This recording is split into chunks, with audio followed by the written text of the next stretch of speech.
गौ माता की सेवा करने से कौन सा फल की प्राप्ति होती है? आइए जानते हैं एक कथा के माध्यम से। प्राचीन काल की बात है। भारत के एक छोटे से गांव में एक ब्राह्मण परिवार रहता था। उस परिवार में एक वृद्ध ब्राह्मण, उसकी पत्नी और एक गाय थी। उस गाय का नाम सुरभि था। ब्राह्मण और उसकी पत्नी गाय की अत्यंत श्रद्धा से सेवा करते थे। उन्होंने सुरभि को अपने जीवन का एक अभिन्न हिस्सा मान लिया था और गाय भी उनकी भक्ति का प्रति उत्तर प्रेम और समर्पण से देती थी। गांव में सभी जानते थे कि सुरभि के दूध का स्वाद और गुण अन्य गायों के दूध से अद्वितीय थे। ब्राह्मण और उसकी पत्नी दिन रात सुरभि देखभाल में लगे रहते थे। गाय के लिए साफ सुथरा वातावरण, हरा भरा चारा और शुद्ध जल का प्रबंध किया जाता था। गाय भी किसी प्रकार की तकलीफ नहीं झेलती थी और उसका दूध उनके जीवन को संतुलन और समृद्धि प्रदान करता था। एक दिन गांव में एक भयंकर अकाल पड़ा। चारों ओर फसलें सूख गई, पानी के स्रोत सूख गए और लोग भूख से तड़पने लगे। कई परिवार गांव छोड़ दूसरे जगह जाने लगे, परंतु ब्राह्मण और उसकी पत्नी ने गांव नहीं छोड़ा। उन्होंने अपने जीवन की सभी आशाएं गाय सुरभि केंद्रित कर रखी थी। वे जानते थे कि यदि वे गाय की सेवा और भक्ति करते रहेंगे तो भगवान उनकी सहायता अवश्य करेंगे। ब्राह्मण हर रोज सुरभि की पूजा करता और उसकी देखभाल करता।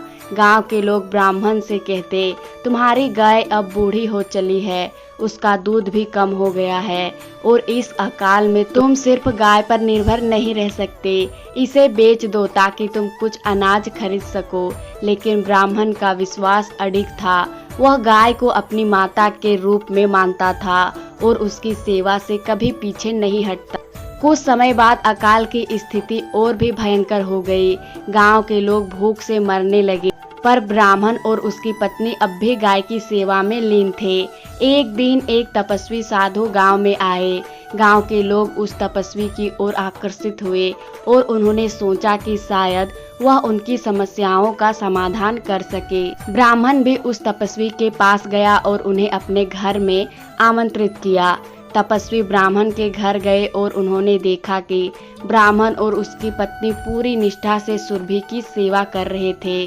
तपस्वी बहुत प्रभावित हुए और उन्होंने ब्राह्मण से कहा, तुम्हारी गाय की सेवा में इतनी भक्ति है कि भगवान स्वयं इस गाय के माध्यम से तुम्हें आशीर्वाद देने वाले हैं। तपस्वी ने गाय के ऊपर हाथ रखा और कुछ मंत्र पढ़े। अचानक से गाय के चारों ओर एक दिव्य प्रकाश फैल गया। वह बूढ़ी गाय अब युवा और हष्ट-पुष्ट दिखने लगी। उसका दूध पहले से भी अधिक शुद्ध और पौष्टिक हो गया। गांव के लोग आश्चर्यचकित हो गए कि ये कैसे हुआ। तपस्वी ने कहा, यह सब तुम्हारी गाय की सेवा का परिणाम है। जिसने भी गाय की सेवा की है उसे कभी किसी प्रकार का दुख नहीं हुआ। गाय सिर्फ हमारे लिए दूध और अन्य संसाधन नहीं देती, बल्कि उसकी सेवा से आध्यात्मिक और मानसिक शांति भी मिलती है। वह हमारे मातृभूमि और समृद्धि की प्रतीक है। ब्राह्मण और उसकी पत्नी ने तपस्वी को धन्यवाद दिया, अपनी गाय की सेवा और अधिक श्रद्धा से करने लगे। धीरे धीरे गांव में फिर से वर्षा होने लगी और फसलें हरी भरी हो गई।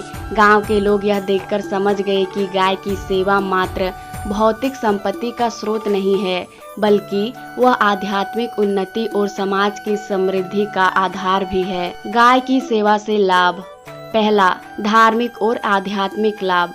हिंदू धर्म में गाय को माता के रूप में पूजा जाता है। उसकी सेवा से पुण्य प्राप्त होते हैं और भगवान की कृपा मिलती है। गाय की सेवा करना धर्म और कर्तव्य माना जाता है और इससे आत्मिक शांति मिलती है। दूसरा, स्वास्थ्य और समृद्धि।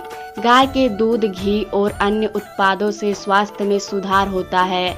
शुद्ध घी और दूध आयुर्वेद में भी अत्यधिक महत्व रखते हैं। गाय की सेवा से व्यक्ति आर्थिक रूप से भी संपन्न होता है। पर्यावरण का संतुलन। गाय से हमें जो गोबर और मूत्र प्राप्त होते हैं उससे जैविक खाद बनती है जो भूमि की उर्वरता बढ़ाती है। इसके अलावा गोबर से बनी उपले पर्यावरण के अनुकूल होते हैं। चौथा, समाज कल्याण। गाय की सेवा करने से समाज में दया, प्रेम और करुणा का भाव बढ़ता है। यह समाज के नैतिक और सांस्कृतिक मूल्यों से सुदृढ़ करता है। इस प्रकार गाय की सेवा केवल हमारे भौतिक जीवन के लिए नहीं, बल्कि हमारी आत्मा के लिए भी उतने ही महत्वपूर्ण होती है।